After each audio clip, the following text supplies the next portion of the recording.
There's one terrible pilot. How was the war on terror won? America was targeted for attack. Investigate this act of war responsible for these attacks on our freedom. One terrible pilot. Hello, I'm Barry Zwicker, journalist and media critic. Welcome to The Great Conspiracy, the 9/11 news special you never saw. On this program, we ask questions the 9/11 Commission and the media never asked. We introduce experts you've never seen before and provide background you never get. We recommend books, magazines, videos, and DVDs you've probably never heard of. And websites the media keep under wraps. We avoid thought stoppers such as anti-American and conspiracy theorists and that new word believed to be linked to Al-Qaeda. U.S. President Franklin Delano Roosevelt declared, "The greatest thing we have to fear is fear itself." And indeed, fear may well be the greatest single human motivator. It can serve us and it can save us, but ill-founded fear, that's another story. For instance, before we commit to a war based on a threat we're told to fear, before we commit our children's blood and billions of dollars to that war, we'd better be sure the threat is real, that a clear and present danger exists, because war itself is to be feared. U.S. President Franklin Delano Roosevelt fought fear. Today's leaders traffic in it, chiefly the fear of terrorism. That's it. Not global warming, not the end of oil, not domestic and worldwide injustice, not rampant militarism, not war itself, or even war without end. Just terrorism. The words are hypnotically repeated. Terrorism, terrorist, terrorist threat, and of course, believed to be linked to Al-Qaeda. These words appear in millions of newspaper and magazine headlines and are embedded by the billions in stories. But it's the so-called war on terrorism that's in our faces practically 24/7 as the inescapable focus of our existence and the justification for great sacrifice. One day, our grandchildren will look back on this time and ask, how was the war on terror won? And we will tell them about the brave men and women who gave their lives so that we could live in freedom.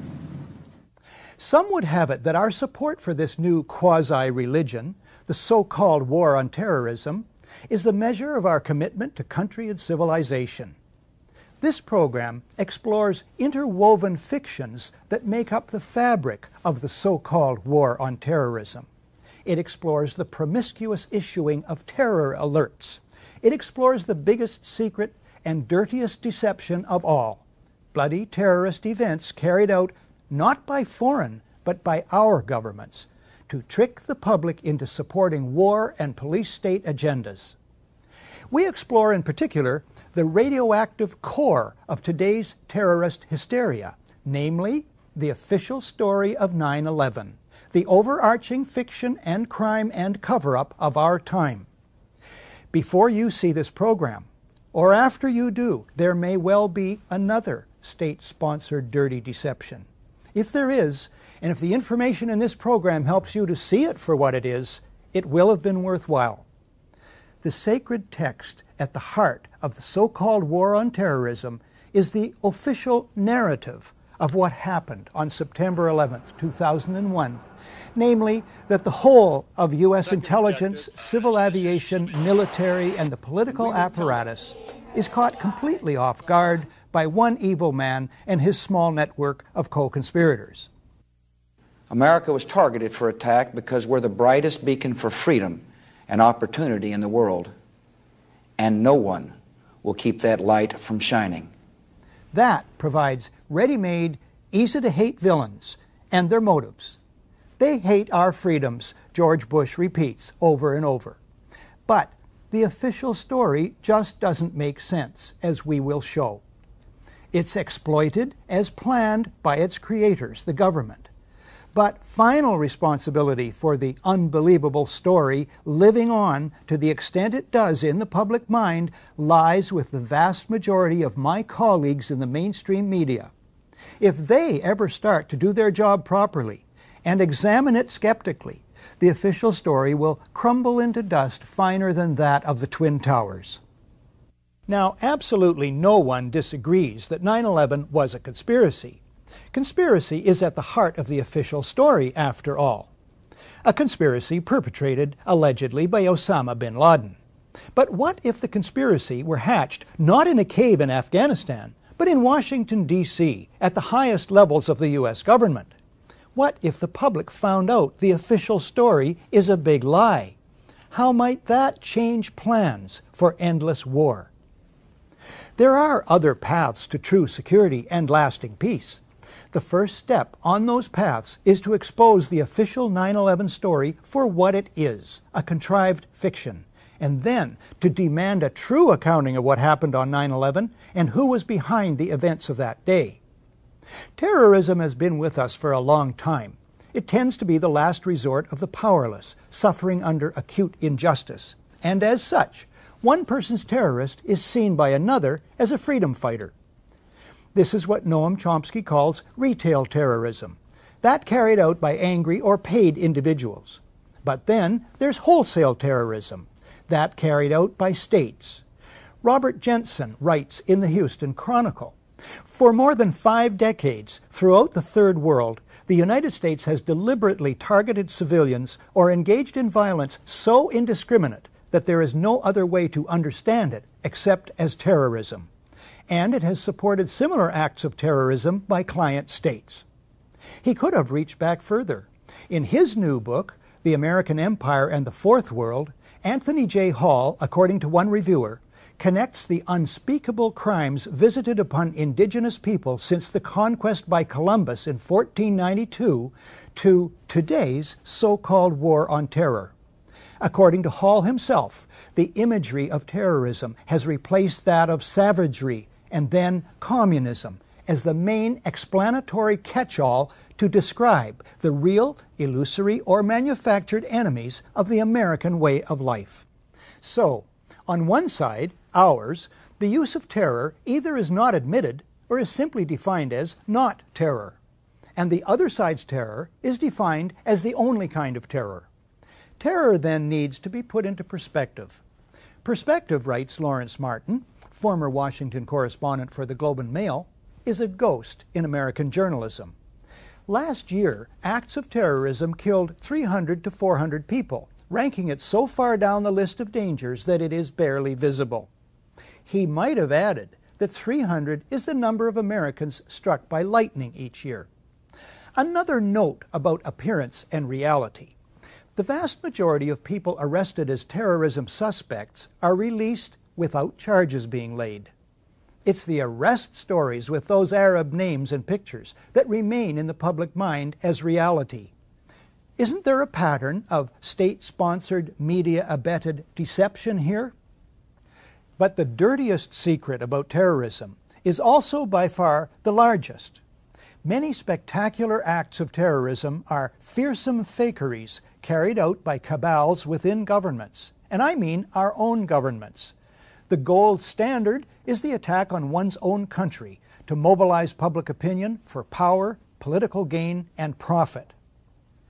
The Nazis masterminded the torching of the Reichstag, the German parliament buildings, on February the 27th, 1933, 1 week before a national election.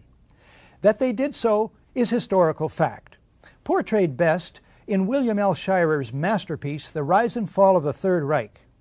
Within hours, Hitler and his henchmen designate the communists as the villains and label them terrorists. The government promises proof, but never provides it. The communists did not do it. A single communist was the patsy.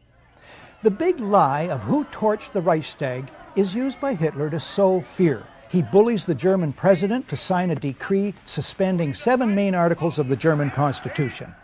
The claim is that the fatherland, think homeland, is under threat. Ensuing arrests and murders of communists and socialists terrorize anti-Hitler dissent. In the ensuing election, Hitler does not get the majority he needs to rule. But soon after, he essentially seizes power. He then is free to launch preemptive strikes against other countries and wage a world war sold as patriotic. The ultimate result for Germans is calamitous. 600,000 civilians dead, 7.5 million homeless, their country broke and in ruins. The Reichstag fire was a major turning point. Within hours of the planes crashing into the World Trade Center, the Bush White House designates the alleged villains. Within 30 days, the U.S. Constitution and the civil liberties of Americans are weakened by near unanimous passage of the Patriot Act. A war on terror is announced. Within months, preemptive strikes are launched against Afghanistan and Iraq, though no evidence is produced that Iraq took part in 9/11. Dissent in the USA is under fire even as millions in the USA and worldwide oppose the Iraq War. The White House announces that the war on terror, in effect World War, may never end. At least 1,000 Americans are soon to die in Iraq alone. Expenditures mount into the trillions.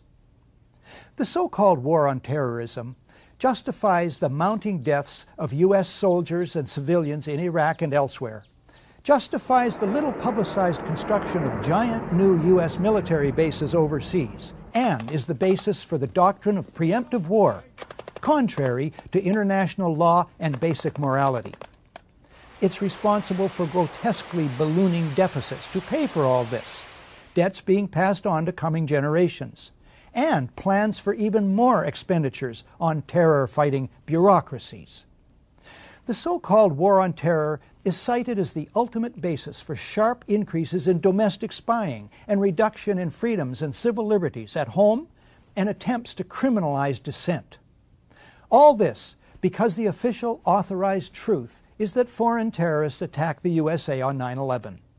As we tape this in the summer of 2004, fear grows as authorities and pundits predict more terrorist events on the scale of 9/11 or greater. The I word, inevitable, is increasingly used. The designated scapegoats of 9/11 gained nothing positive from it. On the other hand, even the hardliners in Washington themselves agree 9/11 boosted their agenda. Who benefits from more of the same? The fear campaign, always resting on the official 9/11 story, looks deliberate. Again, what if the official story of 9/11 is a big lie? You probably don't know, if you're trapped inside the cocoon spun by the North American media industry, that there is in fact widespread skepticism about who was behind 9/11. 30% of Germans, according to reliable polls, think the U.S. government had a hand in it. They remember that big Reichstag deception. This poll done in Canada in May 2004 showed 63% of Canadians think individuals within the U.S. government, including the White House, had prior knowledge of the plans for the events of September 11th and failed to take appropriate action to stop them. In this program, we present some of the accumulating evidence indicating that lying behind the great deception of 9/11 is the great conspiracy of 9/11. But first, more historical context. When we come back, 3 true stories of fake attacks on America. Let's find out about despotism. This man makes it his job to study these things. Well, for one thing, avoid the comfortable idea that the mere form of government can of itself safeguard a nation against despotism. Welcome back to The Great Conspiracy, the 9/11 news special you never saw. If 9/11 is a big lie, a fake attack, an inside job, is it unique? No, quite the reverse. Most war-triggering incidents are great deceptions. The Mexican-American War, the Spanish-American War, the attack on Pearl Harbor, all involved secretly contrived attacks on Americans planned or encouraged by American presidents. The Vietnam War and Desert Storm in 1991 also were triggered by deceptions involving U.S. presidents. If 9/11 is not such a deception, it's an exception to the rule. Most people want peace most of the time. That's a problem for rulers bent on war. History teaches that rulers arranging for their country to be attacked, or appear to be attacked, is the fastest method for these rulers to get their way when they want war. Consider only 3 cases, starting with this book, Body of Secrets. Author James Bamford is a former Washington investigative producer for ABC's World News Tonight with Peter Jennings. I learned of this book on ABC's website. Bamford's information comes from interviews with, for instance, the former dean of the U.S. intelligence community, and from government documents. It takes 80 pages to list Bamford's more than 600 information sources. Here's the story. It's 1962. John F. Kennedy is U.S. President, Robert McNamara is Secretary of Defense, and Admiral Lyman Lemnitzer heads the U.S. Joint Chiefs of Staff. The CIA fails in its illegal Bay of Pigs invasion of Cuba. JFK decides, Bamford writes, to back away from military solutions to the Cuban problem. But Lemnitzer, the CIA, and others at the top remain obsessed with Cuba. Writes Bamford, as the Kennedy brothers appeared to suddenly go soft on Cuba, Lemnitzer could see his opportunity to invade quickly slipping away. Attempts to provoke the Cuban public to revolt seemed dead. Lemnitzer and the other chiefs knew there was only one option left that would ensure their war. They would have to trick the American public and world opinion. Lemnitzer comes up with Operation Northwoods. We could blow up a U.S. ship in Guantanamo Bay and blame Cuba. Casualty lists in U.S. newspapers would cause a helpful wave of national indignation. We could develop a communist Cuban terror campaign in the Miami area, in other Florida cities, and even in Washington. An elaborate variation. Create an exact duplicate for a civil registered aircraft. At a designated time, the duplicate would be loaded with selected passengers, all boarded under carefully prepared aliases. The actual registered aircraft would be converted to a drone, a remotely controlled unmanned aircraft. The destruction of that aircraft will be triggered by radio signal. The Cubans would be blamed. Finally, another variation is described by Bamford. On February the 20th, 1962, John Glenn was to lift off from Cape Canaveral on his historic journey. Lemnitzer proposed that should the rocket explode and kill Glenn, the objective is to provide irrevocable proof that the fault lies with Cuba by manufacturing various pieces of evidence which would prove electronic interference on the part of the Cubans. Thus, Bamford notes, as NASA prepared to send the first American into space, the Joint Chiefs of Staff were preparing to use John Glenn's possible death as a pretext to launch a war. The Operation Northwoods plan shows the Pentagon was capable, according to Bamford, of launching a secret and bloody war of terrorism against their own country in order to trick the American public into supporting a war on Cuba. In light of this, does Pentagon complicity in the events of September 11th sound entirely far-fetched? Now, fast forward just 2 years from Operation Northwoods to August 2nd, 1964. In the Gulf of Tonkin, North Vietnamese torpedo boats attack the U.S. destroyer Maddox. The Associated Press story, for some reason, is datelined Pearl Harbor. The lead: 3 PT boats, identified by Secretary of State Dean Rusk as North Vietnamese, attacked. Later, a second U.S. destroyer is attacked, according to news reports. Although no U.S. sailor suffers a scratch, the American public is outraged. President Lyndon Johnson goes on television to ask the country to support war action. 2 days later, the Tonkin Gulf Resolution is approved by the U.S. House of Representatives unanimously, then by the Senate 88-2. The resolution becomes the entire justification for the United States war against Vietnam. Before that's over, 58,000 American soldiers and 3 million Vietnamese die. One small problem: there never were any North Vietnamese PT boats. The events never happened.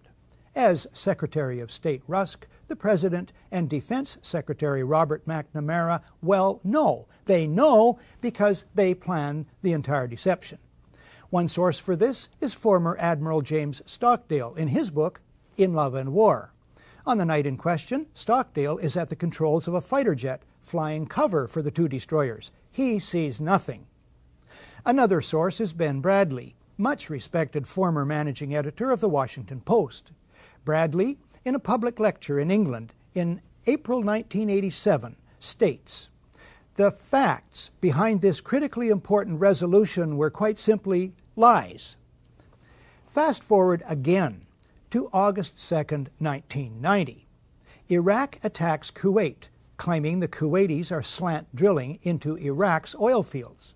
U.S. President George Herbert Walker Bush pushes for a land war against Iraq. But polls show the U.S. public is split 50-50 on that idea. Then comes this eyewitness testimony before a congressional committee from a 15-year-old Kuwaiti girl. The claim is she cannot be identified for fear of reprisals. While I was there, I saw the Iraqi soldiers come into the hospital with guns. They took the babies out of the incubators, and left the children to die on the cold floor. The U.S. public is outraged. The result? Support for land war zooms. It's a turning point. Desert Storm is launched. 135,000 Iraqis are killed. An estimated 1 million Iraqis, many of them children and old people, then die as a result of 10 years of sanctions. One small problem. There never were any incubator baby deaths, not one.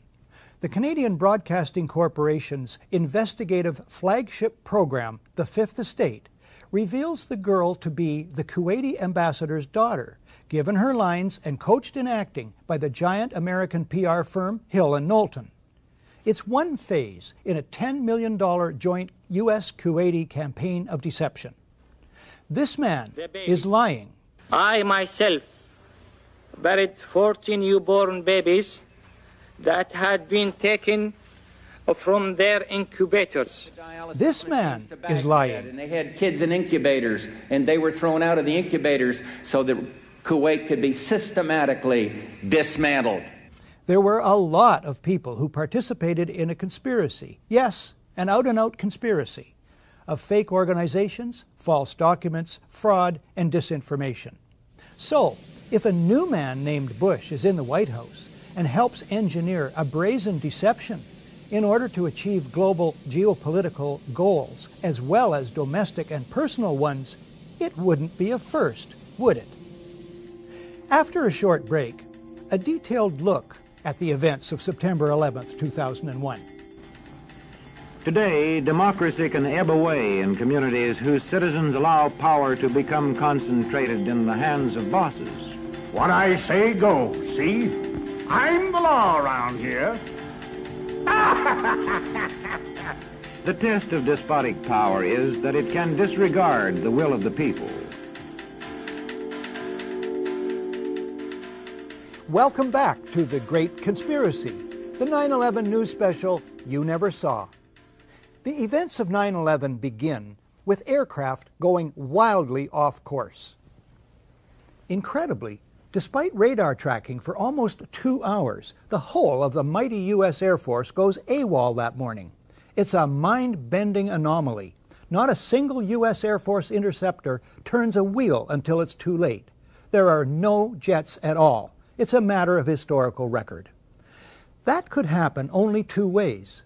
Either it was staggering multiple simultaneous coincidental incompetence at all levels in many agencies defying known laws of averages, a 54 million to 1 chance, which is the 9/11 Commission official story. There's another explanation. The U.S. Air Force is neutralized by design. The evidence indicates this is about a 1-to-1 chance. Standard procedures for dealing with aviation emergencies of all kinds have been in place and have worked for years. David Ray Griffin is the author of The New Pearl Harbor, the most widely respected critique of the official story of 9/11. He quotes the Federal Aviation Authority's Aeronautical Information Manual, Official Guide to Basic Flight Information and Air Traffic Control, ATC, procedures. It states, if you are in doubt that a situation constitutes an emergency or potential emergency, handle it as though it were an emergency. As for the military, the guiding document is ACC 113-SAOC, Volume 3, U.S. Air Defense Command and Control Operations. At the top of the first page, it reads, "Compliance with this order is mandatory." The first paragraph reads, in part, "The ADC, Air Defense Command, is to provide North American Aerospace Defense Command with the means to detect, monitor, identify, intercept, report, and if necessary, destroy any airborne object that may pose a threat to North America in the fulfillment of the Tactical Threat Warning Attack Assessment and to provide such information to collateral missions of NORAD." Michael Rupert, a former Los Angeles Police Department detective, was the first major 9/11 skeptic and researcher in the world and remains one of the foremost. He was one of 40 experts on 9/11 who testified at the 6-day International Citizens Inquiry into 9/11, held in Toronto in May of 2004. I helped organize that event. At the inquiry, Michael Rupert addresses the absence of jet interceptors, but the unlikelihood of a simple stand-down order, and asks, what if they were so confused and had been so deliberately confused that they couldn't respond? Michael Rupert is standing by at his office in Sherman Oaks, California. Michael, thanks for this. What is the reason for the failure of U.S. military jets to show up in a timely fashion on 9/11? Well, the simple fact is, Barry, that they didn't know where to go. The reason that they didn't know where to go was because a number of conflicting and overlapping war game exercises were taking place, one of which, Northern Vigilance, had pulled a significant number of North American fighter aircraft into Canada and Western Alaska and Northern Alaska in a mock Cold War hijack exercise. There was another drill, Vigilant Guardian, which was a hijack exercise, a command post exercise, but it involved the insertion of false radar blips onto radar screens in the Northeast Air Defense Sector. In addition, we have a confirmation, thanks to General Richard Myers, who was acting chairman of the Joint Chiefs, who told Richard Clark, as reported in Clark's book, that there was another exercise, Vigilant Warrior, which was, in fact, according to a NORAD source, a live-fly hijack drill being conducted at the same time. With only 8 available fighter aircraft, and they have to be dispatched in pairs, they were dealing with as many as 22 possible hijacks on the day of 9/11, and they couldn't separate the war game exercises from the actual hijacks. But this was done deliberately, though. Apparently so, and I will be saying that in my forthcoming book, Crossing the Rubicon, 9/11 and the Decline of American Empire at the End of the Age of Oil. We have done an extensive investigation on that to show that these war game exercises were apparently very well planned by someone who I will show, I believe, was Dick Cheney in the United States government to deliberately confuse FAA, NORAD, and U.S. Air Force fighter response to fulfill a prophecy that another man had once said, "Let one happen and stop the rest." On that very point, we have a recording. Hi, Boston Center, Team U. We have a problem here. We have a hijacked aircraft headed towards New York. We need someone to scramble some F-16s or something up there to help us out. Is this real world or exercise? No, this is not an exercise, not a test. Now, the 9/11 Commission didn't mention the war games, is that right? No, in their final report they did mention, I think in one paragraph, Vigilant Guardian, but the response given by NORAD Commanding General Ralph Eberhardt and other Air Force spokespeople was absolutely nonsensical, and it made no mention of any of the other war game exercises. Eberhardt's position was, in fact, which is a very ludicrous position, that the Vigilant Guardian exercise, leaving aside the others, actually helped speed response on 9/11, and that is absolutely not the case. How does this relate to the 9/11 Commission report, which says that planes had gone in the wrong directions? Well, that's a separate issue, and that remains to be clarified. But what I will be disclosing in my book, in effect, is that there were 2 simultaneously operating command and control systems functioning on the day of 9/11, and at sometimes they were issuing conflicting orders. We do not have a clear explanation for why fighters from Andrews Air Force Base were sent out over the sea first and couldn't turn around because the 9/11 Commission seemed to change all the evidence just arbitrarily right before it issued its final report. So we don't have a clear explanation, but certainly there was this all consistent with a motive that said make sure that the fighters don't get to any place in time to stop the 3 critical attacks on the World Trade Center and the Pentagon. I have called that in my own research an effective stand down. Would you say that would be a correct characterization? Well, it is a de facto stand down. That was the intended result. I would really call it an intended paralysis. With only 8 available fighters, and fighters have to be scrambled in pairs, you only had a chance for 4 responses out of what we have confirmed were as many as 22 possible hijacks showing up on radar screens. That is fascinating and damning information. I look forward to your book. What about the motivation for the whole of 9/11? Well, overall, the primary motivation was something we call peak oil, the fact that the world has either passed or is at now its permanent peak of hydrocarbon or oil production, and now about to go into a condition of permanent and irrevocable decline in oil production, even as demand is soaring exponentially, both in the West and in China, Asia, and the developing countries.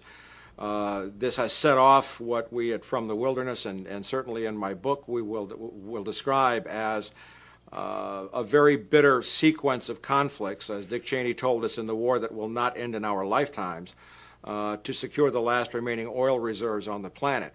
We've seen a lot of other instances where this kind of attack was predicted and stated as a requirement for the American empire to mobilize its military resources. Zbigniew Brzezinski did in his book, The Grand Chessboard, in 1997.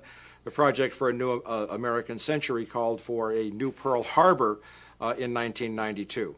So there is, there's a lot of evidence here showing very clearly that this attack was needed. It was planned, and all of the evidence that has been so diligently compiled has just been absolutely ignored by the Keene Commission. And finally, Michael, I certainly, for one, accept your motive of peak oil. What about other motives that could be involved? Well, if you are going to, as Zbigniew Brzezinski wrote, he said some kind of direct external threat, an attack like Pearl Harbor. Basically, he said you have to scare the bejesus out of the American people to get them to support the, quote, imperial mobilization, those were his words, necessary to secure these vital resources in these strategic geopolitical regions on the planet. Without that, the American people would never have gone for it. And of course, now in late 2004, we are beginning to see that the American people aren't going along with it now either. Michael, thank you for this today. Bye-bye, Barry. Dr. Robert M. Bowman is a veteran of 122 combat missions in Vietnam. His 22-year Air Force career culminated in his job as Director of Advanced Space Programs Development for the Air Force Space Division during the presidency of Ronald Reagan. He's president of the Institute for Space and Security Studies. His presentation to the Citizens Inquiry was titled, "A Fighter Pilot Looks Back at 9/11 and Forward to a Resurrected America." 9/11 is related to just about everything else, particularly the war against Iraq. These two things have one aspect very much in common. They are both, in my opinion, treason. The cabal of neoconservatives at PNAC, I think you all know what that is, who planned this war, Cheney, Rumsfeld, Wolfowitz, Libby, Pearl, Jeb Bush, even before W became president, I don't say elected, I say became president,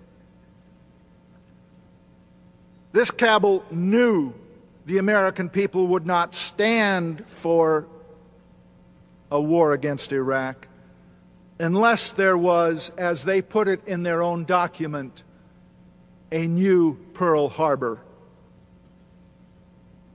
9/11 supplied that. In other words, 9/11 was a false flag operation. That's one term to describe an act carried out to make it appear it was done by someone else. Next, the man who's written the book on false flag operations. Webster Tarpley is an historian and journalist based in Washington, D.C. He has studied the dark world of intrigue, peopled by patsies, paid killers known as operators, and moles, government officials who flout their own country's laws. He made 2 presentations to the International Citizens Inquiry into 9/11. They are uncompromisingly titled The 9/11 Terror Fraud, a Coup Against Civilization. Now here I would submit is a very important diagram that I commend to your attention, and I want to tarry and look at it for a moment. We are dealing with state-sponsored false flag terrorism. I don't mean state-sponsored in the sense that it has to be sponsored by the entire command structure of the country in question, but that it is carried forward by a private network ensconced and infesting decisive nodal points in the state apparatus of that country. I'll try to show you what I mean. Here we have to distinguish a world of patsies, the people that you hear about. I'll try to show you some of this in detail. The people we can call the dupes, the useful idiots, the fanatics, the police agents, the double agents, the provocateurs, in short, the Oswalds, the fall guys. Lee Harvey Oswald, I'm just a patsy, direct quote. That's one group. The moles. This is the group of government officials, the network of government officials whose loyalty is not to the command structure, the Constitution, or their country in some diffuse sense, but rather their loyalty goes to a private intelligence network, a private clique, faction, a group of putschists, if you will, people trying to have a coup d'etat. You also have to distinguish the professional killers. These are the cold-blooded technicians of murder. This is the sort of area where you see retired veterans of the Special Forces, the Delta Force, the CIA Operations Directorate, and so on down the line. The old boys. At the end of the 80s and the beginning of the 90s, the term for this group in Washington was the asteroids. Finally, the corporate media. They are the indispensable ingredient, because without them, you can't have anything. You have to have mass propaganda to accredit and spread and pound the official version of the events into the minds of people, and to smooth over the inevitable absurdities, contradictions, impossibilities, and so forth of the official story. Mass brainwashing in the Anglo-American tradition is what they propose. You're watching The Great Conspiracy, the 9/11 news special you never saw. When we come back, the classic question. What did the president know about 9/11, and when did he know it? When a competent observer looks for signs of despotism in a community, he looks beyond fine words and noble phrases. One nation, indivisible, with liberty and justice for all.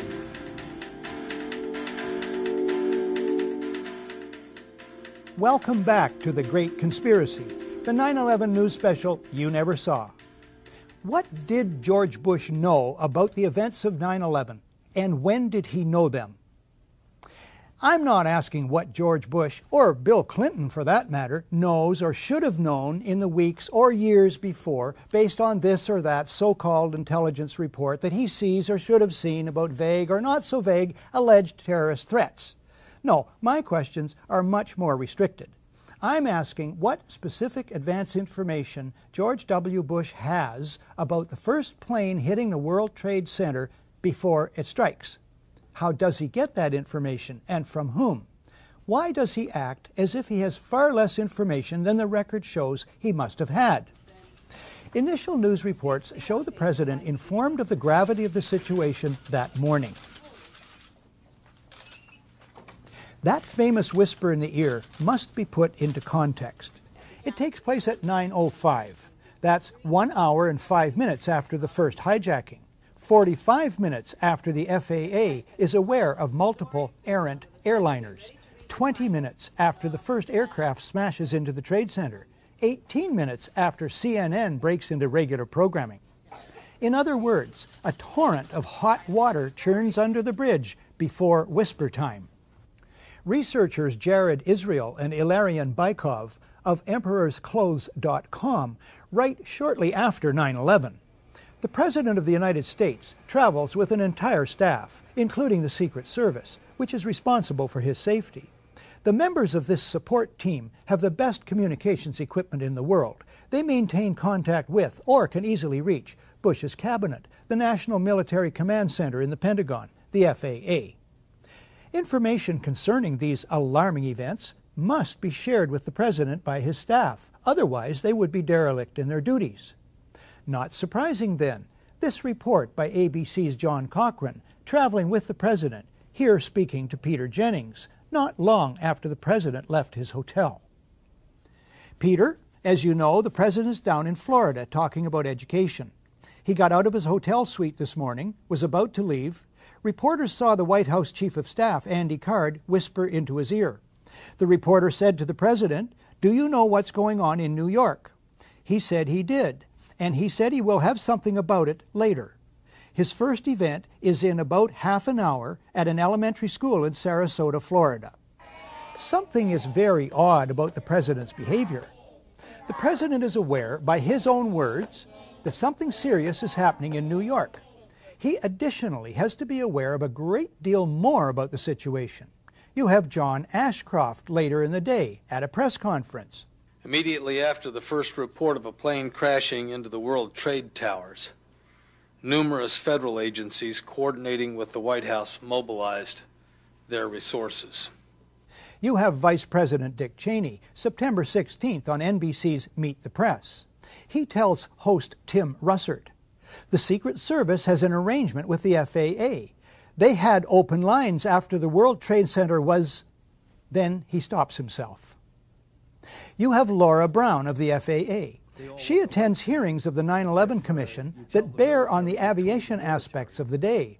Embarrassed by previous non-forthcoming testimony about the FAA's role, she sends an email in May of 2003 to members of the media whose business cards she had collected. Within minutes after the first aircraft hit the World Trade Center, she states in her email, the FAA immediately established several phone bridges that included FAA field facilities, the FAA Command Center, FAA Headquarters, DOD, the Secret Service, and other government agencies. The U.S. Air Force liaison to the FAA immediately joined the FAA Headquarters phone bridge and established contact with NORAD on a separate line. The FAA shared real-time information on the phone bridges about the unfolding events, including information about loss of communication with aircraft, loss of transponder signals, unauthorized changes in course, and other actions being taken by all the flights of interest, including Flight 77. So, in light of all this, here's the odd thing about George Bush's behavior. He and his staff could cancel or postpone an easily postponable photo op. But they don't. Why? On 9/11, Bush acts, and I emphasize acts, as if he doesn't know, as if he's not in touch. He proceeds with, or feigns, normality. Now to something else that's puzzling. At a town hall session in Orlando, Florida on December the 4th, 2001, here's the President's own account of the early morning of 9/11. How did you feel when you heard about the terrorist attack? Well, thank you, Jordan.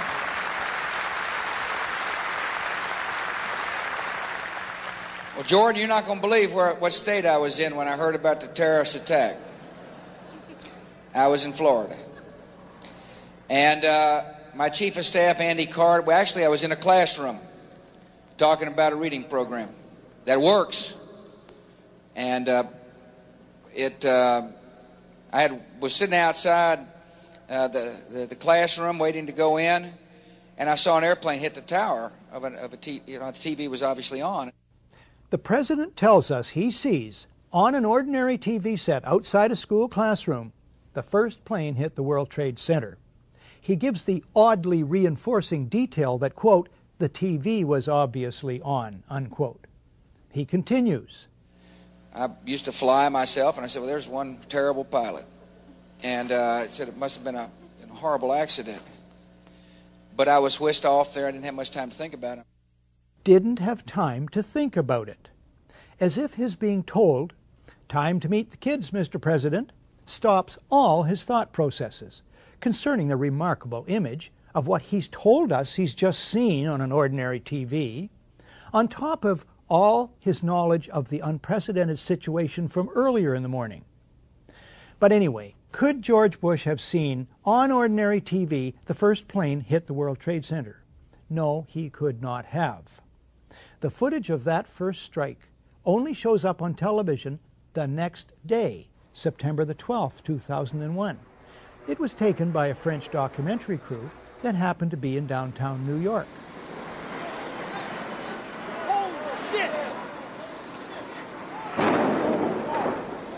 The Orlando Town Hall session takes place 7 weeks after 9/11, so it can be suggested Bush confuses the second plane with the first.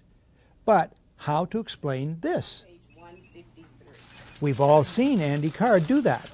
None of this can ever be retracted. It is an interlocking historical record. Why go on at length about this? Because it may one day become the basis for criminal court proceedings. When we come back, is George Bush one of a group of conspirators involved with the attack?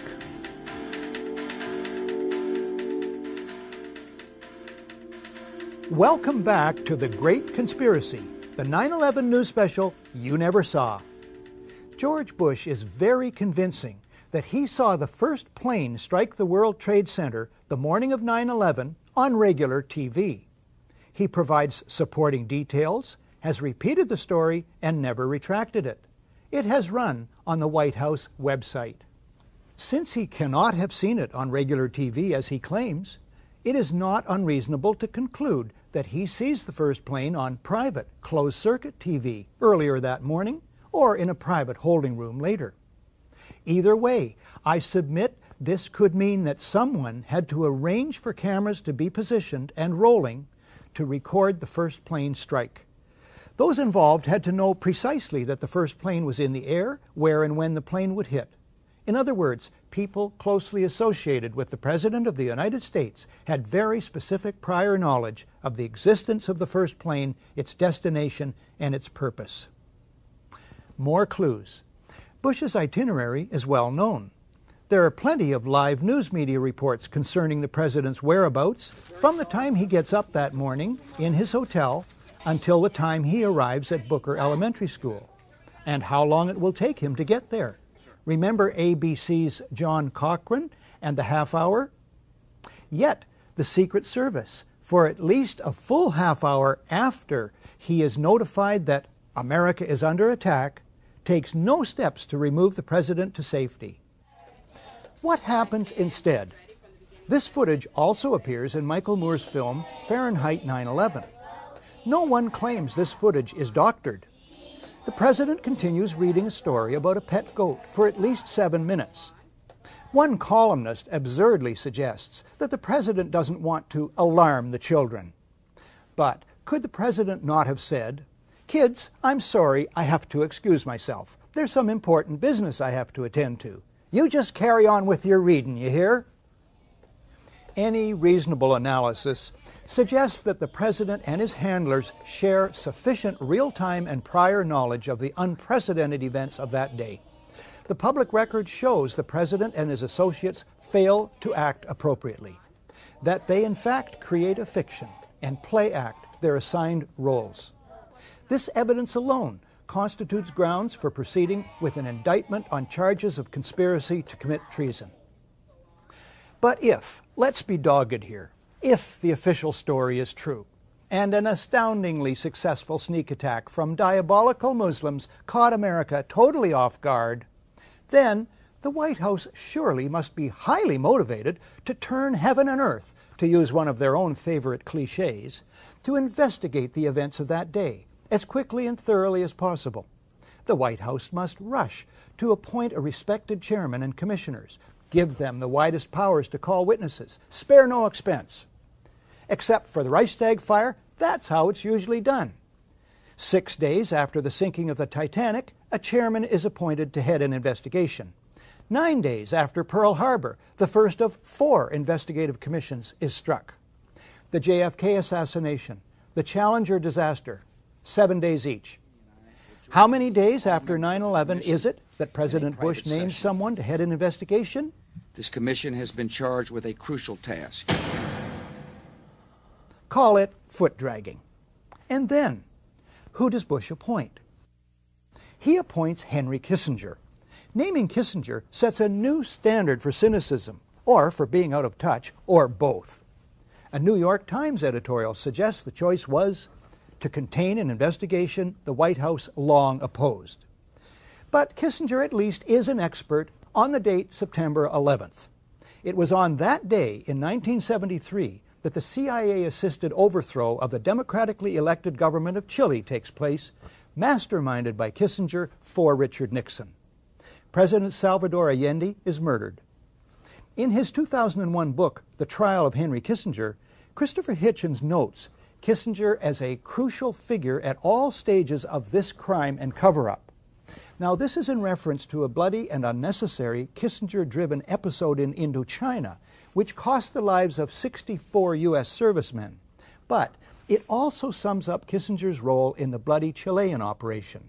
The cover-up is as important as the crime.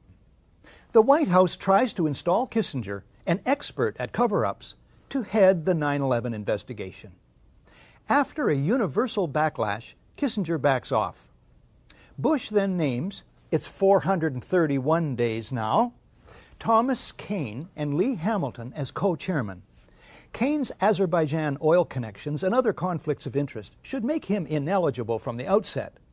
He earlier co-chairs the Homeland Security Project. Observers have noted that huge profits are to be made in the surveillance and security industries these days. The more alarmed the public, the bigger the profits. As for co-chair Lee Hamilton, Washington investigative journalist Joyce Lynn says he should be called Mr. Cover-Up. He is 0 for 4, she says, in finding any malfeasance in the 4 previous investigative commissions on which he served. These include the Iran-Contra affair and the October surprise, which denied Jimmy Carter the presidency. The White House chooses all the commissioners. Lynn calls them key insiders rife with conflicts of interest. The White House brazenly appoints as the executive director one Dr. Philip Zelikow, a right-wing Republican hawk deeply involved in the Bush circle, a member of the Bush-Cheney transition team, and a National Security Council advisor with Condoleezza Rice under Bush 1. The editor of Vanity Fair, Graydon Carter, sums it up. The Bush White House did everything in its power to derail an open inquiry. Then, when faced with its inevitability, the President and his aides sought to limit its scope, its access, and its funding. The Commission's full title is the National Commission on Terrorist Attacks upon the United States. Reflecting extreme laziness in research and wording, the mainstream media keep referring to it as the Independent 9/11 Commission. This commission was about as independent from White House control and manipulation as the abused prisoners at Abu Ghraib were from their jailers. Mandate. The commission itself says, we're not out to blame anyone. In other words, accountability is not part of the mandate. Budget? In January 2003, the Bush administration allots the commission $3 million. This compares to $5 million for a 1996 commission that looked into casino gambling, and $50 million each for the inquiries into the Columbia shuttle explosion and the Clintons' failed Whitewater deal. The dollar amount is later grudgingly raised but never exceeds $15 million. The White House releases only 25% of 11,000 documents requested. It blacks out portions of the released documents, resists requests that the administration officials testify under oath, and tries to rush the Commission's deadline. After a cat-and-mouse game, Bush and Cheney meet the commission. But it is behind closed doors. They refuse to testify under oath. No tape recorders are allowed. No transcript is allowed. Bush makes no opening statement, and those taking notes must submit them to security personnel. All of this is what is called in law guilty demeanor. The behavior of the White House in relation to the commission from start to finish only makes sense if the official story is a lie and the truth needs to be kept secret. The term whitewash doesn't do justice to the report of the 9/11 Commission. Omission-riddled, inventive cover-up, maybe? The Commission finds that the ultimate reason the events of 9/11 took place was a failure of imagination. They ought to know. Imagination was something the Commission had in abundance. The Commission imagines U.S. intelligence received insufficient specific warnings of an impending event. Even though CIA head George Tenet says in an unguarded moment that the system was blinking red, the Commission imagines there's nothing to go with. When we return, an American researcher on the number of published warnings. A community rates low on an information scale when the press, radio, and other channels of communication are controlled by only a few people. And if books and newspapers and the radio are efficiently controlled, the people will read and accept exactly what the few in control want them to. Welcome back to The Great Conspiracy, the 9/11 news special you never saw. American Paul Thompson has created the definitive timeline of events related to 9/11. It's drawn exclusively from published reports. Thompson takes almost an hour at the Toronto Citizens Inquiry to list a fraction of the published reports dealing with early warnings. Then in late August, so according to some news reports from Der Spiegel and Die Zeit, and it's also reported in the BBC and Haaretz in Israel. This is really interesting. Supposedly, Israel gives the U.S. a list of 19 terrorist names. So there are 19 people on the flight, and here they're giving 19 names. We don't know if they're the exact same list. But we do know, according to these reports, that 4 of the names are the same, including Nawaf al-Hazmi, Khalid al-Midar, Marwan al-Shihi, and Mohammed Atta. So these are like the big leaders of the 9/11 attack, and here Israel is saying that these people are inside the United States and planning an imminent attack. Then early September, Egypt warns the U.S., saying that Al-Qaeda is in the advanced stages of a, quote, significant operation, unquote, against an American target, probably within the U.S. So, you know, just as an aside, remember that virtually every one of these things I've been talking about is talking about an attack inside the U.S. Remember that George Tenet said that all the information they had pointed to an attack overseas. In the context of this program, it's important to note these warnings are from individuals, agencies, and whole governments who are obviously not in on the plot. It should be observed that in the main, the controversies over who knew what and when about the attacks are diversionary mini-dramas that reinforce the official fiction. What these individuals and agencies and governments discover are plans and patsies being prepared to play their roles. Even if it's the most charitable explanation, and we say it was only incompetence, that incompetence was so severe. I mean, how many warnings do you need? And not only that, but it was followed after 9/11 by a cover-up. And as it's often said, it's not the crime, but it's the cover-up that, that you end up going to jail for. That, between the incompetence and the cover-up, that alone should lead to impeachment of President Bush and all of his top people. Speaking of Bush and his top people, the Commission imagines, page 35, that at 8:46, when Flight 11 hits the North Tower of the World Trade Center, neither the President or anyone, quote, in the White House or traveling with the President knew that Flight 11 had been hijacked at 8:14 that morning.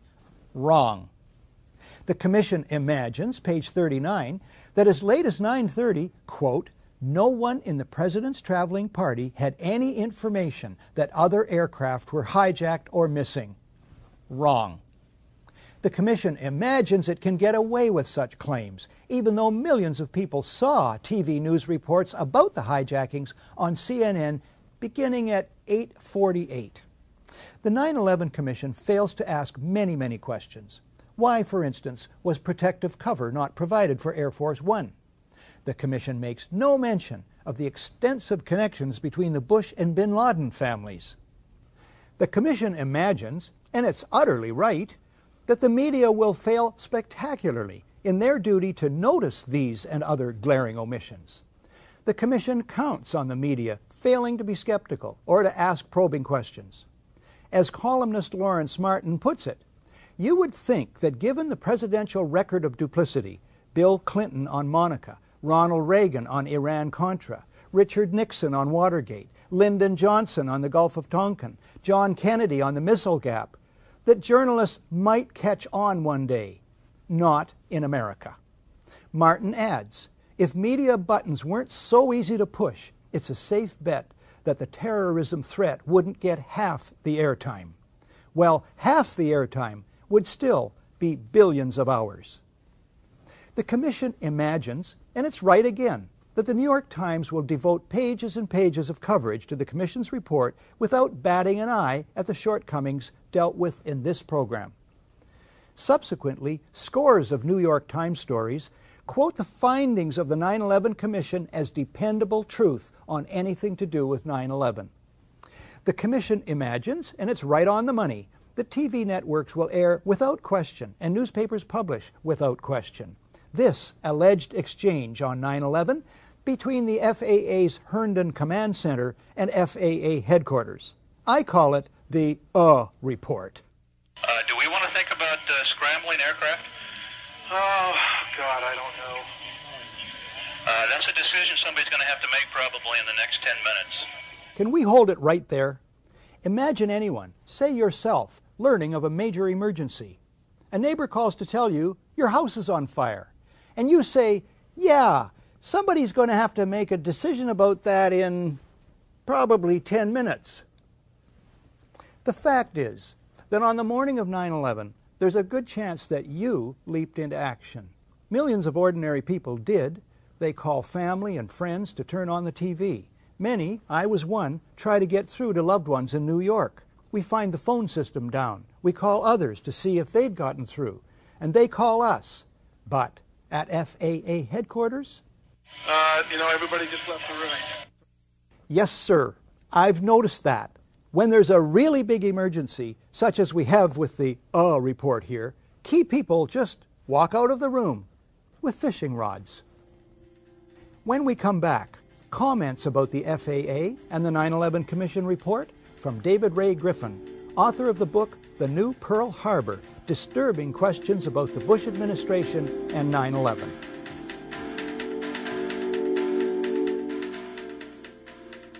Welcome back. David Ray Griffin's book, The New Pearl Harbor, is widely admired as the definitive critique of the official story of 9/11. Griffin has gone on to draft a critique of the report of the 9/11 Commission. Griffin concludes that the Commission sets up the FAA as the fall guy to protect the U.S. military and thereby the Bush administration. In one case, the Commission claims officials at FAA headquarters had to debate whether the report of a hijacked airliner with a bomb aboard was enough to justify bothering the military. The Commission, says Griffin, portrays most FAA personnel as hopeless bunglers. In fact, in Griffin's words, guilty of criminal negligence of the most extreme sort. Yet, this is the same Commission that says it cannot find any particular people deserving of blame. A remarkable contradiction. Another one. The Commission itself points out the FAA did have one truly unprecedented task to perform that day. Namely, immediately landing thousands of aircraft in the air wherever they were. The Commission agrees the FAA, and I quote, executed that unprecedented task flawlessly, unquote. Is it not strange, asks Griffin, that FAA personnel carried out this unprecedented task flawlessly and yet failed so miserably with tasks they had been performing on a regular basis? Additionally, Griffin observes, according to the Commission, the U.S. military is itself blind, being wholly dependent on the FAA to inform it about what is going on in U.S. airspace. The commissioners would have us forget, as they do, the billions of dollars NORAD spent building detection systems second to none. As Thierry Meyssan writes in his book, Pentagate, the military in fact possess several very sophisticated radar monitoring systems, incomparable with the civilian systems. The website for one of these systems, called PAVE-PAWS, states it is capable of detecting and monitoring a great number of targets that would be consistent with a massive submarine-launched ballistic missile, or SLBM, attack. Are we to believe, Griffin asks, that our military's radar systems, which could simultaneously track dozens of missiles, could not track a single airliner headed for New York City? Griffin and others list several serious matters in which the 9/11 Commission shows no interest. They include the puzzling nature of the collapse of the Twin Towers. Jet fuel cannot burn hot enough to melt structural steel. Why surface-to-air missiles at the Pentagon were not triggered to protect the building. The question of what hit the Pentagon. The hole in the building was much smaller than a 757 would make. The connections between the Bush and bin Laden families. And the startling case of World Trade Center Building Number 7. This and other overwhelming evidence ignored or explained away by the 9/11 Commission, which should be called the 9/11 Cover-Up Commission, suggests 9/11 is planned and executed at the highest levels of the U.S. government. People forget what immense powers and resources governments and shadow governments have to organize covert operations, fabricate false evidence, destroy real evidence, issue misleading statements, organize cover-ups, and generally make things happen through deploying agents, career inducements, bribery, and threats, subtle or otherwise. Governments have the powers to kill, maim, and imprison, and they use them. One example, it's the endless arrests of suspected terrorists, the vast majority eventually released without any charges being laid. On any other subject, this would create a huge outcry. And of course, governments have the powers of propaganda, PR spin, news management, and, not least, secrecy. In the face, though, even of this overwhelming evidence, people still find reasons to remain blind to the possibility that 9/11 was an inside job. They say a conspiracy this large could not be kept secret, but most large covert operations are kept secret. People say they, meaning the Bush administration, wouldn't dare, for fear they'd be found out. As for being found out by the media, well, what's to fear so far? Upholding the U.S. Constitution obligates one to guard against enemies, foreign and domestic. The founders of the country included that for good reason. They knew that for centuries governments have turned toxic. The price of freedom is eternal vigilance, and not just from outside threats. The trumpeting of outside threats, in fact, is the commonest ploy used by internal rogues. Today's media feast on, profit from, and join in the trumpeting of outside threats and the demonization of designated villains. We expect more of the media than we've been getting. We expect them to remember something of history, to be watchdogs for democracy, and to have some backbone. Won't just one major paper do what the Washington Post did with Watergate? Get onto this and not let go until the rest of the media have to pay attention? I've been a media critic for 35 years. I've watched the media become more and more corporate, more and more ideological, more and more dishonest, more and more part of a power structure which manufactures and manipulates fear and excuses death and destruction, and thereby become complicit in it. But I've also learned a big lesson, belatedly, and that is that too many of us want to be shielded from troublesome truth, want our inner child to be reassured, want, in short, to be lied to. With knowledge comes responsibility. We who are finding the scales falling from our eyes must also find the courage to make our media and government accountable. Many peaceful means for doing this still exist. This is Barry Zwicker, signing off for The Great Conspiracy, the 9/11 news special you never saw, but that I still live in hopes that you will.